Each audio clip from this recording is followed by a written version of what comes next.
뭐 사고가 나거나 뭐 큰 돈을 잃거나 남한테 사기를 당하거나 또 이렇게 관제 구설이 따르거나 하는 일도 알 수가 없죠. 나이가 젊다고 뭐 그런 일이 안 생기는 것도 아니고 뭐 나이가 이렇게 많다고 뭐 그것은 확률적으로 보면 젊은 사람보다는 나이가 많은 사람이 건강의 위험이나 다른 위험이 생기기가 더 많죠. 그러나 어리다고 해서 안 생기는 건 아닙니다. 그럼 착하게 살면 그런 일이 덜 일어나고 악하게 살면 그런 이제 일들이 사건 사고가 더 많이 생기냐? 아무래도 비례하겠죠. 악하게 살면 마음이 늘 불안하기 때문에 편안하지 않기 때문에 전생에 악업들이 더 자주 나에게 피어오르게 되고 선하게 살면 전생에 악업은 좀 덜 일어나는 것은 인과의 법칙상 그럴 수 있는데 그렇다고 해서 악업이 착하게 산다고 해서 악업이 모두 다 방어가 된다는 건 아닙니다. 아무리 선하게 살아도 악업은 한 번씩 피어오르게 되고 또 선하게 살아도 마음 조절을 잘 하지 못하게 되면 한번 악한 일이 생겼을 때 마음 조절에 실패하게 되면 그러면 이제 오랫동안 악행을 해온 사람하고 별반 다르지 않게 마음을 쓰게 될 수도 있어요. 그러면 이제 한번 나쁜 일이 생기면 연속적으로 계속 나쁜 일이 될 수가 있죠. 이렇게 착하게 산다고 해가지고 마음 조절을 잘 해왔느냐? 아닐 수도 있죠.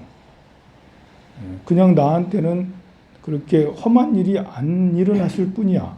그래서 남에게 피해 안 주고 그냥 이렇게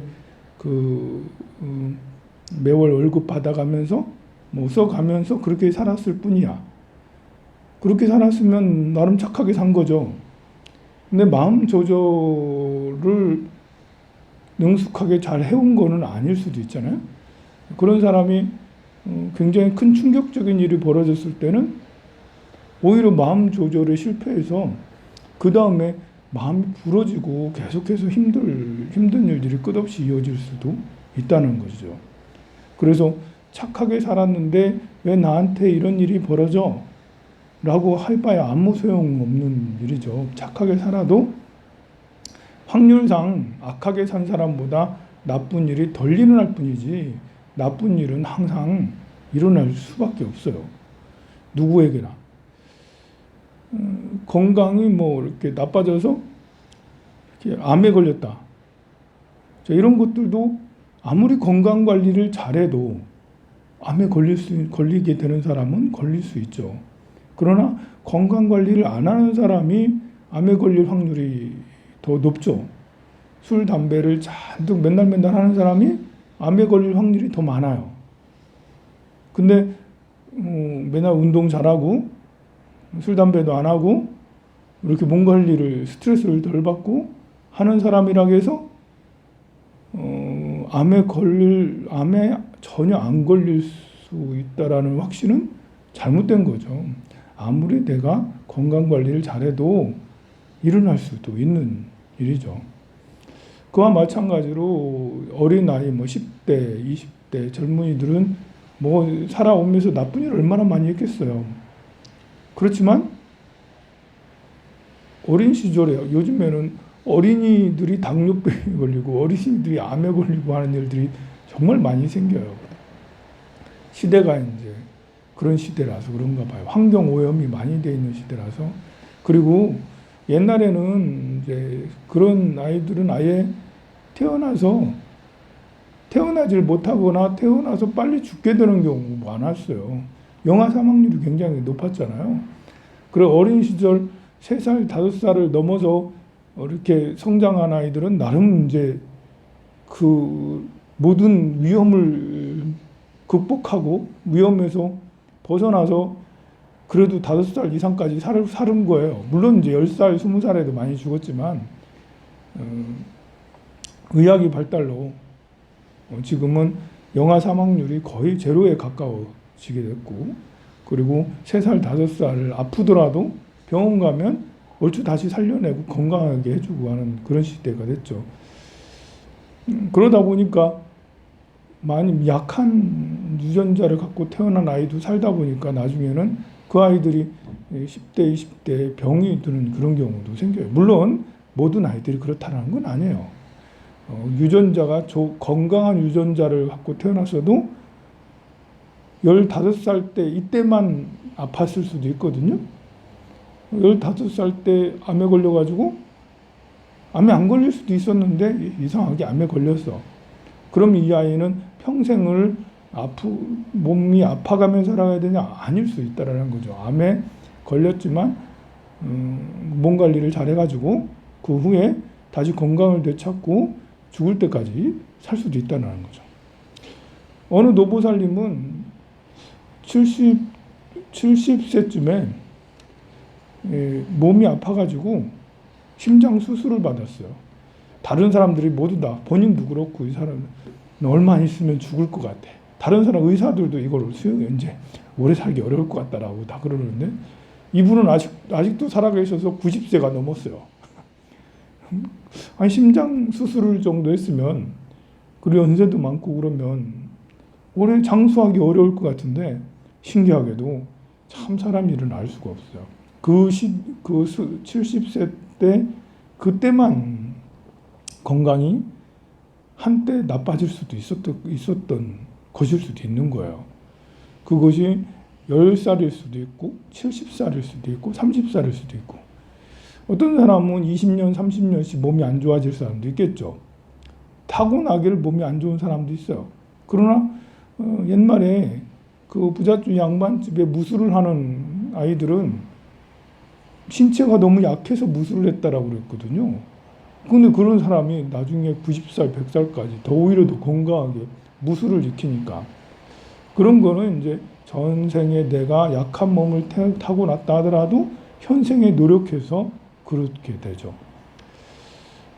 우리 큰 스님 같은 경우 저기 계시잖아요. 1924년생이거든요. 지금은 열반하셨지만 몸 관리를 정말 철저하게 하셨어요. 새벽부터 잠들 때까지 제가 시자 생활을 한 3년 동안 했기 때문에 옆에서 지켜봤잖아요. 똑같은 시간에 꼭 일어나고요. 아침, 점심, 저녁도 정말 소식을 하셨어요. 조금씩 양에 맞게. 그리고 늘 이렇게 산책을 늘 하셨어요. 108배도 늘 하시고요. 나이가 80대 중반이 넘어도 108배로 계속 빠지지 않고 매일마다. 그래서 나이가 90이 되셔도 드시는 것이나 그 운동하는 것이나 뭐 이렇게 하는 것이나 모든 것이 야 이분은 조주 스님처럼 120살까지 살 수도 있겠다 할 정도로 몸 관리 철저하게 하셨어요. 병원도 정기적으로 꼭꼭 다니시고 검사도 늘 하시고 옆에 또 우리같이 시자가 있잖아. 그런데 어떻게 돌아가셨냐면 목욕탕에서 화장실에서 넘어지셨어요. 넘어지셨는데 스님은 괜찮은 줄 알고 그냥 생활을 하셨어요. 근데 그게 아니잖아.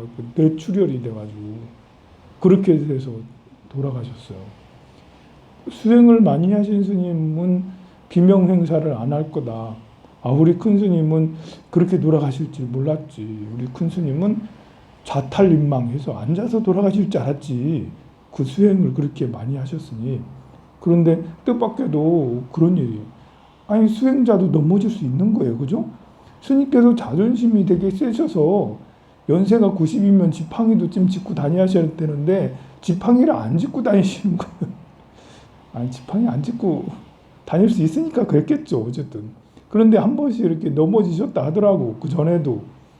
근데 이제 집안에서 이렇게 그 화장실 안에서는 더 넘어지기 쉽잖아요. 또 그리고 새벽이고 그런 일이 또 이제 시자가 바로 옆에 방에 있으면 좀 그런 것을 어떻게 할 텐데 시자 체하고 스님 체하고 다른 체에 살았어요. 스님께서는 정말 자유로운 영혼이시거든요. 스님 위체, 우리는 아래체 이렇게 살았는데 그런 것처럼 이렇게 뛰어난 수행자도 돌아가실 때는 아니 넘어져서 이렇게 돌아가신다고 해가지고 뭐 이렇게 그 젊은 사람이라면 비명 행사를 하지만 연세가 90세에 돌아가셨거든. 90세에 넘어져서 이렇게 뇌출혈해서 이렇게 돌아가셨으면, 야, 이것은 그 호상인가 아니면 이거는 악상인가? 뭐라고 해야 되지? 악상. 연세가 90인데. 그더 100세, 120세까지 갈 수 있었는데. 그래, 아직도 30년, 50년을 더 사실 수 있었는데, 그래, 악상. 그래, 이제 그렇습니다. 정말 우리 일들은 알 수가 없어요. 하지만, 확률적으로 우리 큰 스님도 그렇게 건강 관리를 하시지 않았다면, 그러면 이제 더 일찍 돌아가셨거나, 아니, 그 돌아가시는 그날까지도 아침 공양 다 하셨다니까요. 그렇게 제대로 된 몸으로. 그러니까 늘 맑은 정신으로 이렇게 나름 행복하셨겠죠? 행복하시게 그렇게 그만 90살까지 짱짱 하신 거예요. 그거는 그만큼 노력을 해서 건강 관리를 했기 때문에 그렇죠. 만약에 건강 관리를 하지 않았다면 병원에서 계속 산소 그기를 꽂고 한 10년, 20년 있다가 이제 그렇게 돌아가실 수도 있겠죠. 그러니까 내가 이 생을 살면서 할 수 있는 나의 어떤 노력의 여지가 불확실하게 갑자기 닥치는 사고보다도 훨씬 더 강하다라는 거죠. 불확실하게 어떤 사건, 사고가 생기는 건 5%라면 95%는 나의 의지가 더 중요하다라는 거예요. 5%가 이제 때로는 평생을 힘들게 할 수도 있죠.